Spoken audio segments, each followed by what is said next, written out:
شروع اللہ کا نام لے کر جو بڑا مہربان نہایت رحم والا ہے۔ الف لام را، یہ کتاب روشن کی آیتیں ہیں۔ ہم نے اس قرآن کو عربی میں نازل کیا ہے تاکہ تم لوگ سمجھ سکو۔ اے پیغمبر، ہم اس قرآن کے ذریعے سے جو ہم نے تمہاری طرف بھیجا ہے تمہیں ایک نہایت اچھا قصہ سناتے ہیں، اور تم اس سے پہلے بے خبر تھے۔ جب یوسف نے اپنے والد سے کہا کہ ابا، میں نے خواب میں 11 ستاروں اور سورج اور چاند کو دیکھا ہے، دیکھتا کیا ہوں کہ وہ مجھے سجدہ کر رہی ہیں۔ انہوں نے کہا کہ بیٹا، اپنے خواب کا ذکر اپنے بھائیوں سے نہ کرنا، نہیں تو وہ تمہارے حق میں کوئی چال چلیں گے۔ کچھ شک نہیں کہ شیطان انسان کا کھلا دشمن ہے، اور اسی طرح اللہ تمہیں برگزیدہ و ممتاز کرے گا اور خواب کی باتوں کی تعبیر کا علم سکھائے گا، اور جس طرح اس نے اپنی نعمت پہلے تمہارے دادا پر دادا ابراہیم اور اسحاق پر پوری کی تھی، اسی طرح تم پر اور اولاد یعقوب پر پوری کرے گا۔ بے شک تمہارا پروردگار سب کچھ جاننے والا ہے، حکمت والا ہے۔ ہاں، یوسف اور ان کے بھائیوں کے قصے میں پوچھنے والوں کے لیے بہت سی نشانیاں ہیں۔ جب انہوں نے آپس میں تذکرہ کیا کہ یوسف اور اس کا بھائی ابا کو ہم سے زیادہ پیارے ہیں، حالانکہ ہم جماعت کی جماعت ہیں، کچھ شک نہیں کہ ابا کھلی غلطی پر ہیں۔ یوسف کو یا تو جان سے مار ڈالو یا کسی ملک میں پھینک آؤ، پھر ابا کی توجہ صرف تمہاری طرف ہو جائے گی، اور اس کے بعد تم نیک لوگوں میں ہو جاؤ گے۔ ان میں سے ایک کہنے والے نے کہا کہ یوسف کو جان سے نہ مارو، کسی اندھے کنویں میں ڈال دو کہ کوئی راہگیر اسے نکال کر کسی دوسرے ملک میں لے جائے گا۔ اگر تم کو کرنا ہی ہے تو یوں کرو۔ یہ مشورہ کر کے وہ اپنے والد سے کہنے لگے کہ ابا جان، کیا سبب ہے کہ آپ یوسف کے بارے میں ہمارا اعتبار نہیں کرتے، حالانکہ ہم اس کے خیر خواہ ہیں؟ کل اسے ہمارے ساتھ بھیج دیجئے کہ خوب میوے کھائے اور کھیلے کودے، ہم اس کے نگہبان ہیں۔ انہوں نے کہا کہ یہ امر مجھے غمناک کیے دیتا ہے کہ تم اسے لے جاؤ، یعنی وہ مجھ سے جدا ہو جائے، اور مجھے یہ بھی خوف ہے کہ تم کھیل میں اس سے غافل ہو جاؤ اور اسے بھیڑیا کھا جائے۔ وہ کہنے لگے کہ اگر ہماری موجودگی میں کہ ہم ایک طاقتور جماعت ہیں اسے بھیڑیا کھا گیا تو ہم بڑے نقصان میں پڑ گئے۔ غرض جب وہ اس کو لے گئے اور اس بات پر اتفاق کر لیا کہ اس کو اندھے کنویں میں ڈال دیں، اور ہم نے یوسف کی طرف وہی بھیجی کہ ایک وقت ایسا آئے گا کہ تم انہیں ان کے اس سلوک سے آگاہ کرو گے اور ان کو اس وحی کی کچھ خبر نہ ہوگی۔ اور یہ حرکت کر کے وہ رات کے وقت باپ کے پاس روتے ہوئے آئے، کہنے لگے کہ ابا جان، ہم تو دوڑنے اور ایک دوسرے سے آگے نکلنے میں مصروف ہو گئے اور یوسف کو اپنے اسباب کے پاس چھوڑ گئے تو اسے بھیڑیا کھا گیا، اور آپ ہماری بات کو گو ہم سچ ہی کہتے ہیں باور نہیں کریں گے، اور ان کے کرتے پر جھوٹ موٹ کا لہو بھی لگا لائے۔ یعقوب نے کہا کہ یوں نہیں ہے، بلکہ تم اپنے دل سے یہ بات بنا لائے ہو۔ اچھا، صبر کہ وہی خوب ہے، اور جو تم بیان کرتے ہو اس کے بارے میں اللہ ہی سے مدد چاہیے۔ اور اب اللہ کی شان دیکھو کہ اس کنویں کے قریب ایک قافلہ آوارد ہوا اور انہوں نے پانی کے لیے اپنا سقا بھیجا، تو اس نے کنویں میں ڈول لٹکایا، یوسف اس سے لٹک گئے۔ وہ بولا، زہے قسمت، یہ تو ایک لڑکا ہے، اور اس کو قیمتی سرمایہ سمجھ کر چھپا لیا۔ اور جو کچھ وہ کرتے تھے اللہ کو خوب معلوم تھا، اور انہوں نے اس کو تھوڑی سی قیمت یعنی معدود چند درہموں پر بیچ ڈالا، اور وہ اس سے بیزار ہو رہے تھے۔ اور مصر میں جس شخص نے اس کو خریدا اس نے اپنی بیوی سے، جس کا نام زلیخا تھا، کہا کہ اس کو عزت و اکرام سے رکھو، عجب نہیں کہ یہ ہمیں فائدہ دے یا ہم اسے بیٹا بنا لے۔ اس طرح ہم نے یوسف کو سرزمین مصر میں جگہ دی، اور غرض یہ تھی کہ ہم ان کو خواب کی باتوں کی تعبیر سکھائیں، اور اللہ اپنے کام پر غالب ہے لیکن اکثر لوگ نہیں جانتے۔ اور جب وہ اپنی جوانی کو پہنچے تو ہم نے ان کو دانائی اور علم عطا کیا، اور نیکوکاروں کو ہم اسی طرح بدلہ دیا کرتے ہیں۔ اور جس عورت کے گھر میں وہ رہتے تھے اس نے ان کو اپنی طرف مائل کرنا چاہا، اور دروازے بند کر کے کہنے لگی، یوسف جلدی آؤ۔ انہوں نے کہا کہ اللہ پناہ میں رکھے، وہ یعنی تمہارے میاں تو میرے آقا ہیں، انہوں نے مجھے اچھی طرح سے رکھا ہے، میں ایسا ظلم نہیں کر سکتا، بے شک ظالم لوگ فلاح نہیں پائیں گے۔ اور اس عورت نے ان کا قصد کیا اور انہوں نے اس کا قصد کیا۔ اگر وہ اپنے پروردگار کی نشانی نہ دیکھتے تو جو ہوتا سو ہوتا۔ یوں اس لیے کیا گیا کہ ہم ان سے برائی اور بے حیائی کو روک دیں، بے شک وہ ہمارے چنے ہوئے بندوں میں سے تھے۔ اور دونوں دروازے کی طرف بھاگے، آگے یوسف پیچھے زلیخا۔ اور عورت نے ان کا کرتا پیچھے سے پکڑ کر جو کھینچا تو پھاڑ ڈالا، اور دونوں کو دروازے کے پاس عورت کا خاوند مل گیا۔ تو عورت بولی کہ جو شخص تمہاری بیوی کے ساتھ برا ارادہ کرے اس کی اس کے سوا کیا سزا ہے کہ یا تو قید کیا جائے یا اسے دکھ کا عذاب دیا جائے۔ یوسف نے کہا اسی نے مجھ کو اپنی طرف مائل کرنا چاہا تھا، اور اس کے خاندان میں سے ایک گواہ نے گواہی دی کہ اگر اس کا کرتا آگے سے پھٹا ہو تو یہ سچی اور یوسف جھوٹا ہے، اور اگر کرتا پیچھے سے پھٹا ہو تو یہ جھوٹی اور وہ سچا ہے۔ سو جب اس کا کرتا دیکھا تو پیچھے سے پھٹا تھا۔ تب اس نے زلیخا سے کہا کہ یہ تمہارا ہی فریب ہے، اور کچھ شک نہیں کہ تم عورتوں کے فریب بڑے بھاری ہوتے ہیں۔ یوسف اس بات کا خیال نہ کر، اور زلیخا تو اپنے گناہ کی بخشش مانگ، بے شک خطا تیری ہی ہے۔ اور شہر میں عورتیں گفتگویں کرنے لگیں کہ عزیز کی بیوی اپنے غلام کو اپنی طرف مائل کرنا چاہتی ہے، اور اس کی محبت اس کے دل میں گھر کر گئی ہے، ہم دیکھتی ہیں کہ وہ کھلی گمراہی میں ہے۔ پھر جب زلیخا نے ان عورتوں کی گفتگو جو حقیقت میں دیدار یوسف کے لیے ایک چال تھی سنی، تو ان کے پاس دعوت کا پیغام بھیجا اور ان کے لیے ایک محفل مرتب کی، اور پھل تراشنے کے لیے ہر ایک کو ایک ایک چھری دی، اور یوسف سے کہا کہ ان کے سامنے آؤ۔ جب عورتوں نے ان کو دیکھا تو ان کا روب حسن ان پر ایسا چھا گیا کہ پھل تراشتے تراشتے اپنے ہاتھ کاٹ لیے، اور بے ساختہ بول اٹھی کہ اللہ پاک ہے، یہ آدمی نہیں، یہ تو کوئی بزرگ فرشتہ ہے۔ زلیخا نے کہا تو یہ وہی ہے جس کے بارے میں تم مجھے طعنے دیتی تھیں، اور بے شک میں نے اس کو اپنی طرف مائل کرنا چاہا مگر یہ بچا رہا، اور اگر یہ وہ کام نہ کرے گا جو میں اسے کہتی ہوں تو قید کر دیا جائے گا اور ذلیل ہوگا۔ یوسف نے دعا کی کہ پروردگار جس کام کی طرف یہ مجھے بلاتی ہیں اس کی نسبت مجھے قید پسند ہے، اور اگر تو مجھ سے ان کے فریب کو نہ ہٹائے گا تو میں ان کی طرف مائل ہو جاؤں گا اور نادانوں میں سے ہو جاؤں گا۔ پس ان کے رب نے ان کی دعا قبول کر لی اور ان سے عورتوں کا داؤں ٹال دیا، بے شک وہی تو سننے والا ہے، جاننے والا ہے۔ پھر باوجود اس کے کہ وہ لوگ ان کی بے گناہی کے نشان دیکھ چکے تھے، ان کی رائے یہی ٹھہری کہ کچھ عرصے کے لیے ان کو قید ہی کر دیں، اور ان کے ساتھ دو اور جوان بھی داخل زندہ ہوئے۔ ایک نے ان میں سے کہا کہ میں نے خواب دیکھا ہے، دیکھتا کیا ہوں کہ شراب کے لیے انگور نچوڑ رہا ہوں۔ دوسرے نے کہا کہ میں نے بھی خواب دیکھا ہے، میں یہ دیکھتا ہوں کہ اپنے سر پر روٹیاں اٹھائے ہوئے ہوں اور پرندے ان میں سے کھا رہے ہیں، تو ہمیں ان کی تعبیر بتا دیجئے کہ ہم تمہیں نیکوکار دیکھتے ہیں۔ یوسف نے کہا کہ جو کھانا تم کو ملنے والا ہے وہ آنے نہیں پائے گا کہ میں اس سے پہلے تم کو اس کی تعبیر بتا دوں گا۔ یہ ان باتوں میں سے ہے جو میرے پروردگار نے مجھے سکھائی ہیں۔ جو لوگ اللہ پر ایمان نہیں لاتے اور آخرت کا انکار کرتے ہیں، میں نے ان کا مذہب چھوڑ دیا ہے، اور میں اپنے باپ دادا ابراہیم اور اسحاق اور یعقوب کے مذہب پر چلتا ہوں۔ ہمیں شایع نہیں ہے کہ کسی چیز کو اللہ کے ساتھ شریک بنائے، یہ اللہ کا فضل ہے ہم پر بھی اور لوگوں پر بھی، لیکن اکثر لوگ شکر نہیں کرتے۔ اے میرے قید خانے کے رفیقو، بھلا کئی جدا جدا آقا اچھے یا اللہ جو اکیلا ہے سب پر غالب ہے؟ جن چیزوں کی تم اللہ کے سوا پرستش کرتے ہو وہ صرف نام ہی نام ہیں جو تم نے اور تمہارے باپ دادا نے رکھ لیے ہیں، اللہ نے ان کی کوئی سند نازل نہیں کی۔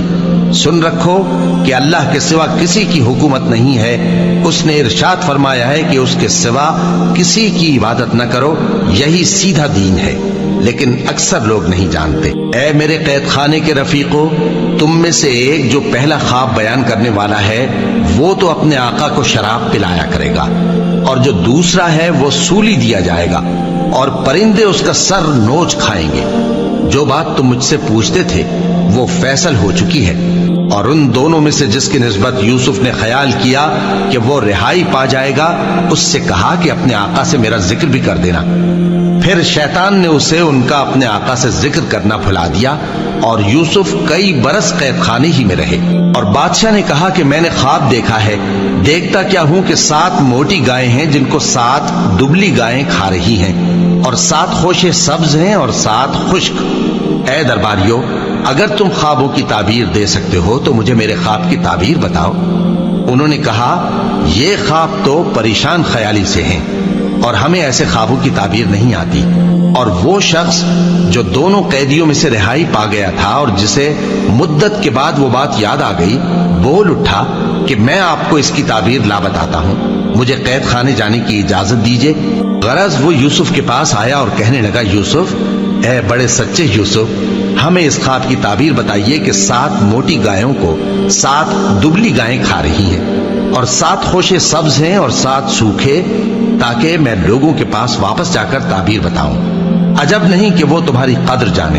انہوں نے کہا کہ تم لوگ 7 سال متواتر کھیتی کرتے رہو گے، تو جو غلہ کاٹو تو تھوڑے سے غلے کے سوا جو کھانے میں آئے باقی کو خوشوں میں ہی رہنے دینا۔ پھر اس کے بعد خشک سالی کے 7 سخت سال آئیں گے کہ جو غلہ تم نے جمع کر رکھا ہوگا وہ سب کو کھا جائیں گے، صرف وہی تھوڑا سا رہ جائے گا جو تم احتیاط سے رکھ چھوڑو گے۔ پھر اس کے بعد ایک ایسا سال آئے گا کہ خوب مے برسے گا اور لوگ اس میں رس نچوڑیں گے۔ اور یہ تعبیر سن کر بادشاہ نے حکم دیا کہ یوسف کو میرے پاس لے آؤ۔ سو جب قاصد ان کے پاس گیا تو انہوں نے کہا کہ اپنے آقا کے پاس واپس جاؤ اور اس سے پوچھو کہ ان عورتوں کا کیا حال ہے جنہوں نے اپنے ہاتھ کاٹ لیے تھے، بے شک میرا پروردگار ان کے فریب سے خوب واقف ہے۔ بادشاہ نے عورتوں سے پوچھا کہ تمہارا کیا قصہ تھا جب تم نے یوسف کو اپنی طرف مائل کرنا چاہا؟ سب بول اٹھیں کہ اللہ پاک ہے، ہم نے اس میں کوئی برائی معلوم نہیں کی۔ عزیز کی بیوی نے کہا، اب سچی بات تو ظاہر ہو ہی گئی ہے، اصل یہ ہے کہ میں نے اس کو اپنی طرف مائل کرنا چاہا تھا اور وہ بے شک سچا ہے۔ یوسف نے کہا کہ میں نے یہ بات اس لیے پوچھی ہے کہ عزیز کو یقین ہو جائے کہ میں نے اس کی پیٹھ پیچھے اس کی امانت میں خیانت نہیں کی، اور اللہ خیانت کرنے والوں کی چال کو چلنے نہیں دیتا، اور میں اپنے آپ کو پاک صاف نہیں کہتا، کیونکہ نفس امارہ انسان کو برائی ہی سکھاتا رہتا ہے، مگر یہ کہ میرا پروردگار رحم فرمائے، بے شک میرا پروردگار بخشنے والا ہے، مہربان ہے۔ اور بادشاہ نے حکم دیا کہ اسے میرے پاس لاؤ، میں اسے اپنا مصاحب خاص بناؤں گا۔ پھر جب ان سے گفتگو کی تو کہا کہ آج سے تم ہمارے ہاں صاحب منزلت ہو اور صاحب اعتبار ہو۔ یوسف نے کہا، مجھے زرعی پیداوار پر مقرر کر دیجئے، کیونکہ میں حفاظت بھی کر سکتا ہوں اور اس کام سے واقف بھی ہوں۔ اس طرح ہم نے یوسف کو ملک مصر میں جگہ دی اور وہ اس ملک میں جہاں چاہتے تھے رہتے تھے۔ ہم اپنی رحمت جس پر چاہتے ہیں کرتے ہیں اور نیکوکاروں کے اجر کو ضائع نہیں کرتے، اور جو لوگ ایمان لائے اور ڈرتے رہے ان کے لیے آخرت کا اجر بہت بہتر ہے۔ اور یوسف کے بھائی کنعان سے مصر میں غلہ خریدنے کے لیے آئے تو یوسف کے پاس گئے، تو یوسف نے ان کو پہچان لیا اور وہ ان کو نہ پہچان سکے۔ اور جب یوسف نے ان کے لیے ان کا سامان تیار کر دیا تو کہا کہ پھر آنا تو جو باپ کی طرف سے تمہارا ایک اور بھائی ہے اسے بھی میرے پاس لیتے آنا۔ کیا تم نہیں دیکھتے کہ میں ناپ بھی پوری دیتا ہوں اور مہمانداری بھی خوب کرتا ہوں؟ اب اگر تم اسے میرے پاس نہ لاؤ گے تو نہ تمہیں میرے ہاں سے غلہ ملے گا اور نہ تم میرے پاس ہی آ سکو گے۔ انہوں نے کہا کہ ہم اس کے بارے میں اس کے والد کو پھسلائیں گے اور ہم یہ کام کر کے رہیں گے۔ اور یوسف نے اپنے خدام سے کہا کہ ان کا سرمایہ یعنی غلے کی قیمت ان کے سامان میں رکھ دو۔ عجب نہیں کہ جب یہ اپنے اہل و عیال میں جائیں تو اسے پہچان لیں، اور عجب نہیں کہ یہ پھر یہاں آئے۔ بس جب وہ اپنے والد کے پاس واپس گئے تو کہنے لگے کہ ابا، ہمارے لیے غلے کی بندش کر دی گئی ہے، تو ہمارے ساتھ ہمارے بھائی کو بھیج دیجئے تاکہ ہم پھر غلہ لائیں اور ہم اس کے نگہبان ہیں۔ یعقوب نے کہا کہ میں اس کے بارے میں تمہارا اعتبار نہیں کرتا، مگر ویسا ہی جیسا پہلے اس کے بھائی کے بارے میں کیا تھا، سو اللہ ہی بہتر نگہبان ہے اور وہ سب سے زیادہ رحم کرنے والا ہے۔ اور جب انہوں نے اپنا اسباب کھولا تو دیکھا کہ ان کا سرمایہ واپس کر دیا گیا ہے۔ کہنے لگے، ابا ہمیں اور کیا چاہیے؟ دیکھیے یہ ہماری پونجی بھی ہمیں واپس کر دی گئی ہے اور ہم اپنے اہل و عیال کے لیے پھر غلہ لائیں گے اور اپنے بھائی کی نگہبانی کریں گے اور ایک بار شتر زیادہ لائیں گے کہ یہ غلہ جو ہم لائے ہیں تھوڑا ہے۔ یعقوب نے کہا کہ جب تک تم اللہ کا عہد نہ دو کہ اس کو میرے پاس صحیح و سالم لے آؤ گے، میں اسے ہرگز تمہارے ساتھ نہیں بھیجنے کا، مگر یہ کہ تم گھیر لیے جاؤ یعنی بے بس ہو جاؤ تو مجبوری ہے۔ بس جب انہوں نے والد کو اپنا قول دیا تو یعقوب نے کہا کہ جو قول و قرار ہم کر رہے ہیں اس کا اللہ ضامن ہے، اور فرمایا کہ اے میرے بیٹو، ایک ہی دروازے سے داخل نہ ہونا بلکہ جدا جدا دروازوں سے داخل ہونا، اور میں اللہ کی تقدیر کو تو تم سے روک نہیں سکتا۔ بے شک حکم اللہ ہی کا ہے، میں اسی پر بھروسہ رکھتا ہوں، اور اہل توکل کو اسی پر بھروسہ رکھنا چاہیے۔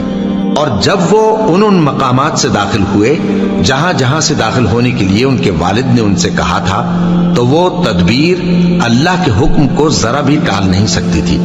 ہاں، وہ یعقوب کے دل کی خواہش تھی جو انہوں نے پوری کی تھی، اور بے شک وہ صاحب علم تھے، کیونکہ ہم نے ان کو علم سکھایا تھا، لیکن اکثر لوگ نہیں جانتے۔ اور جب وہ لوگ یوسف کے پاس پہنچے تو یوسف نے اپنے حقیقی بھائی کو اپنے پاس جگہ دی اور کہا کہ میں تمہارا بھائی ہوں، تو جو سلوک یہ ہمارے ساتھ کرتے رہے ہیں اس پر افسوس نہ کرنا۔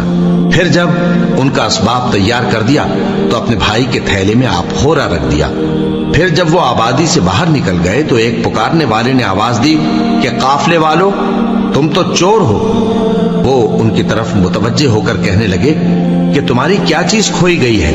وہ بولے کہ بادشاہ کا کٹورا کھویا گیا ہے، اور جو شخص اس کو لے کے آئے اس کے لیے ایک بار شتر انعام، اور میں اس کا ضامن ہوں۔ وہ کہنے لگے کہ اللہ کی قسم، تم کو معلوم ہے کہ ہم اس ملک میں اس لیے نہیں آئے کہ خرابی کریں، اور نہ ہم چوری کیا کرتے ہیں۔ وہ بولے کہ اگر تم جھوٹے نکلے یعنی چوری ثابت ہوئی تو اس کی سزا کیا؟ انہوں نے کہا کہ اس کی سزا یہ کہ جس کے تھیلے میں وہ دستیاب ہو وہی اس کا بدل قرار دیا جائے، ہم ظالموں کو یہی سزا دیا کرتی ہیں۔ پھر یوسف نے اپنے بھائی کے تھیلے سے پہلے ان کے تھیلوں کو دیکھنا شروع کیا، پھر اپنے بھائی کے تھیلے میں سے اس کو نکال لیا۔ اس طرح ہم نے یوسف کے لیے تدبیر کی، ورنہ بادشاہ کے قانون کے مطابق وہ اپنے بھائی کو لے نہیں سکتے تھے، مگر یہ کہ اللہ چاہے۔ ہم جس کے چاہتے ہیں درجے بلند کرتے ہیں، اور ہر علم والے سے بڑھ کر ایک بڑا علم والا ہے۔ برادران یوسف نے کہا کہ اگر اس نے چوری کی ہو تو کچھ عجب نہیں کہ اس کے ایک بھائی نے بھی پہلے چوری کی تھی، مگر یوسف نے اس بات کو اپنے دل میں مخفی رکھا اور ان پر ظاہر نہ ہونے دیا، یعنی زیر لب کہا کہ تم بڑے برے ہو، اور جو تم بیان کرتے ہو اللہ اسے خوب جانتا ہے۔ وہ کہنے لگے کہ اے عزیز، اس کے والد بہت بوڑھے ہیں اور اس سے بہت محبت رکھتے ہیں، تو اس کو چھوڑ دیجئے اور اس کی جگہ ہم میں سے کسی کو رکھ لیجئے، ہم دیکھتے ہیں کہ آپ احسان کرنے والے ہیں۔ یوسف نے کہا کہ اللہ پناہ میں رکھے کہ جس شخص کے پاس ہم نے اپنی چیز پائی ہے اس کے سوا کسی اور کو پکڑ لیں، ایسا کریں تو ہم بڑے بے انصاف ہیں۔ آخر جب وہ اس سے نا امید ہو گئے تو الگ ہو کر صلاح کرنے لگے۔ سب سے بڑے نے کہا، کیا تم نہیں جانتے کہ تمہارے والد نے تم سے اللہ کا عہد لیا ہے، اور اس سے پہلے بھی تم یوسف کے بارے میں قصور کر چکے ہو؟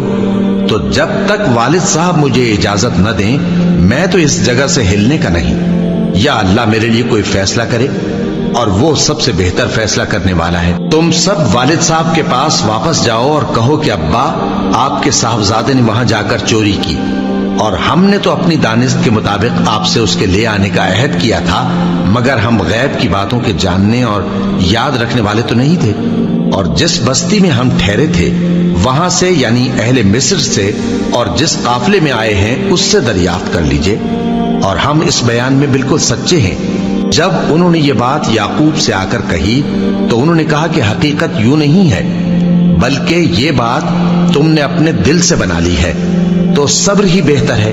عجب نہیں کہ اللہ ان سب کو میرے پاس لے آئے، بے شک وہ علم والا ہے، حکمت والا ہے۔ اور ان کے پاس سے چلے گئے اور کہنے لگے کہ ہائے افسوس یوسف پر، ہائے افسوس، اور رنج و الم میں ان کی آنکھیں سفید ہو گئیں اور ان کا دل غم سے بھر رہا تھا۔ بیٹے کہنے لگے کہ واللہ آپ تو یوسف کو اسی طرح یاد ہی کرتے رہیں گے یہاں تک کہ آپ گھل جائیں گے یا جان ہی دے دیں گے۔ انہوں نے کہا کہ میں تو اپنے غم و اندوہ کا اظہار اللہ سے کرتا ہوں، اور اللہ کی طرف سے وہ باتیں جانتا ہوں جو تم نہیں جانتے۔ اے بیٹو، یوں کرو کہ ایک دفعہ پھر جاؤ اور یوسف اور اس کے بھائی کو تلاش کرو، اور اللہ کی رحمت سے نا امید نہ ہونا کہ اللہ کی رحمت سے تو کافر لوگ ہی نا امید ہوا کرتے ہیں۔ پھر جب وہ یوسف کے پاس گئے تو کہنے لگے کہ اے عزیز، ہمیں اور ہمارے اہل و عیال کو بڑی تکلیف ہو رہی ہے، اور ہم یہ تھوڑا سا سرمایہ لائے ہیں آپ ہمیں اس کے عوض پورا غلہ دے دیجئے اور ہم پر خیرات کیجئے کہ اللہ خیرات کرنے والوں کو ثواب دیتا ہے۔ یوسف نے کہا تمہیں معلوم ہے کہ جب تم نادانی میں پھنسے ہوئے تھے تو تم نے یوسف اور اس کے بھائی کے ساتھ کیا کیا تھا؟ وہ بولے کیا واقعی تم ہی یوسف ہو؟ انہوں نے کہا ہاں میں یوسف ہوں، اور بن یامین کی طرف اشارہ کر کے کہنے لگے یہ میرا بھائی ہے، اللہ نے ہم پر بڑا احسان کیا ہے۔ جو شخص اللہ سے ڈرتا اور صبر کرتا ہے تو اللہ نیکوکاروں کا اجر ضائع نہیں کرتا۔ وہ بولے اللہ کی قسم اللہ نے تم کو ہم پر فضیلت بخشی ہے اور بے شک ہم خطا کار تھے۔ یوسف نے کہا کہ آج کے دن تم پر کوئی ملامت نہیں، اللہ تم کو معاف کرے اور وہ سب سے بڑھ کر رحم کرنے والا ہے۔ یہ میرا کرتا لے جاؤ، پھر اسے والد صاحب کے منہ پر ڈال دینا تو وہ بینا ہو جائیں گے، اور اپنے تمام اہل و عیال کو میرے پاس لے آؤ۔ اور جب قافلہ مصر سے روانہ ہوا تو ان کے والد کہنے لگے کہ اگر مجھ کو یہ نہ کہو کہ بوڑھا بہک گیا ہے تو مجھے تو یوسف کی بو آ رہی ہے۔ وہ بولے کہ واللہ آپ اسی قدیم غلطی میں مبتلا ہیں۔ مگر جب خوشخبری دینے والا آ پہنچا تو اس نے کرتا ان کے منہ پر ڈال دیا، سو وہ بینا ہو گئے اور بیٹوں سے کہنے لگے کیا میں نے تم سے نہیں کہا تھا کہ میں اللہ کی طرف سے وہ باتیں جانتا ہوں جو تم نہیں جانتے؟ بیٹوں نے کہا کہ ابا ہمارے لیے ہمارے گناہ کی مغفرت مانگیے، بے شک ہم خطا کار تھے۔ فرمایا میں اپنے پروردگار سے تمہارے لیے بخشش مانگوں گا، بے شک وہ بخشنے والا ہے، مہربان ہے۔ پھر جب یہ سب لوگ یوسف کے پاس پہنچے تو انہوں نے اپنے والدین کو اپنے پاس جگہ دی اور کہا مصر میں داخل ہو جائیے، اللہ نے چاہا تو امن و امان سے رہیے گا۔ اور اپنے والدین کو تخت پر بٹھایا اور سب ان کے آگے سجدے میں گر پڑے۔ اور اس وقت یوسف نے کہا ابا جان یہ میرے اس خواب کی تعبیر ہے جو میں نے پہلے بچپن میں دیکھا تھا، میرے پروردگار نے اسے سچ کر دیا اور اس نے مجھ پر بہت سے احسان کیے ہیں کہ مجھ کو قید خانے سے نکالا، اور اس کے بعد کہ شیطان نے مجھ میں اور میرے بھائیوں میں فساد ڈال دیا تھا آپ کو گاؤں سے یہاں لایا۔ بے شک میرا پروردگار جو چاہتا ہے تدبیر سے کرتا ہے، وہ علم والا ہے، حکمت والا ہے۔ جب یہ سب باتیں ہو لیں تو یوسف نے اللہ سے دعا کی کہ اے میرے پروردگار تو نے مجھ کو حکومت سے نوازا اور خوابوں کی تعبیر کا علم بخشا۔ اے آسمانوں اور زمین کے پیدا کرنے والے، تو ہی دنیا اور آخرت میں میرا کارساز ہے، تو مجھے دنیا سے اپنی اطاعت کی حالت میں اٹھائیو اور آخرت میں اپنے نیک بندوں میں داخل کیجو۔ اے پیغمبر یہ اخبار غیب میں سے ہیں جو ہم تمہاری طرف بھیجتے ہیں۔ اور جب برادران یوسف نے اپنی بات پر اتفاق کیا تھا اور وہ فریب کر رہے تھے تو تم ان کے پاس تو نہ تھے، اور بہت سے آدمی گو تم کتنی خواہش کرو ایمان لانے والے نہیں ہیں، اور تم ان سے اس خیر خواہی کا کچھ صلہ بھی تو نہیں مانگتے۔ یہ قرآن اور کچھ نہیں تمام جہانوں کے لیے نصیحت ہے، اور آسمان و زمین میں بہت سی نشانیاں ہیں جن پر سے یہ گزرتے ہیں اور ان کو نظر انداز کر دیتے ہیں، اور یہ اکثر اللہ پر ایمان نہیں رکھتے مگر اس کے ساتھ شرک بھی کرتے ہیں۔ تو کیا یہ اس بات سے بے خوف ہیں کہ ان پر اللہ کا عذاب نازل ہو کر ان کو ڈھانپ لے، یا ان پر ناگہاں قیامت آ جائے اور انہیں خبر بھی نہ ہو؟ کہہ دو میرا رستہ تو یہ ہے، میں اللہ کی طرف بلاتا ہوں سمجھ بوجھ کر، میں بھی لوگوں کو اللہ کی طرف بلاتا ہوں اور میرے پیراؤ بھی، اور اللہ پاک ہے اور میں شرک کرنے والوں میں سے نہیں ہوں۔ اور ہم نے تم سے پہلے بستیوں کے رہنے والوں میں سے مرد ہی بھیجے تھے جن کی طرف ہم وہی بھیجتے تھے۔ کیا ان لوگوں نے ملک میں سیر و سیاحت نہیں کی کہ دیکھ لیتے کہ جو لوگ ان سے پہلے تھے ان کا انجام کیا ہوا؟ اور متقیوں کے لیے آخرت کا گھر بہت اچھا ہے، کیا تم سمجھتے نہیں؟ یہاں تک کہ جب پیغمبر نا امید ہو گئے اور انہوں نے خیال کیا کہ اپنی نصرت کے بارے میں جو بات انہوں نے کہی تھی اس میں وہ سچے نہ نکلے، تو ان کے پاس ہماری مدد آ پہنچی، پھر جسے ہم نے چاہا بچا دیا، اور ہمارا عذاب اتر کر گناہگار لوگوں سے پھیرا نہیں کرتا۔ ان کے قصے میں عقل مندوں کے لیے عبرت ہے۔ یہ قرآن ایسی بات نہیں ہے جو اپنے دل سے بنائی گئی ہو، بلکہ جو کتابیں اس سے پہلے نازل ہوئی ہیں ان کی تصدیق کرنے والا ہے اور ہر چیز کی تفصیل کرنے والا، اور مومنوں کے لیے ہدایت اور رحمت ہے۔